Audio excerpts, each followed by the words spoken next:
On ne sait pas encore la date exacte de fermeture effective de la chaîne. Dans le deal qu'il y a eu en fait avec le groupe Mediapro et la Ligue a obtenu un délai supplémentaire pour qu'en fait les matchs continuent à être diffusés sur Téléfoot, le temps de trouver un autre diffuseur qui prendrait le relais. Donc en clair, les matchs de la phase aller jusqu'à Noël continueront a priori à être diffusés sur Téléfoot. Et il n'est pas du tout exclu que Téléfoot continue à diffuser pendant un temps des matchs en janvier, le temps que, a priori, Canal+ vienne prendre le relais. Une date au 31 janvier, une deadline vraiment terminale pour Téléfoot a été dealée entre la Ligue et Mediapro. Donc voilà, c'est pas la mort immédiate de Téléfoot. Elle est programmée, elle va disparaître, mais a priori, ce ne sera pas tout de suite, en tout cas dans les médias.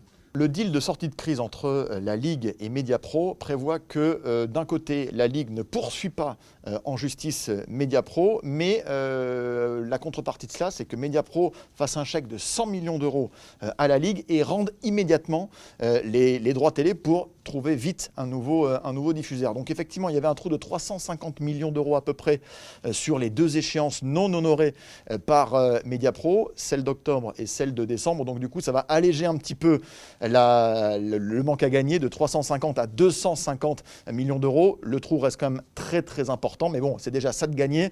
Et un des acteurs de la négociation me confiait que c'est presque de l'ordre du miracle de quand même obtenir 100 millions d'euros de la part d'un groupe qui n'a pas honoré ses échéances et qui fuit finalement le foot français et la France. Donc ça, c'est quand même une petite victoire, voire une grande victoire dans le contexte actuel pour la Ligue. Et puis ensuite, évidemment, il y aura le manque à gagner global sur le futur contrat avec le futur diffuseur. Ça va être très compliqué quand même pour les clubs, mais les 100 millions d'euros obtenus, c'est vraiment une petite victoire, une bonne nouvelle.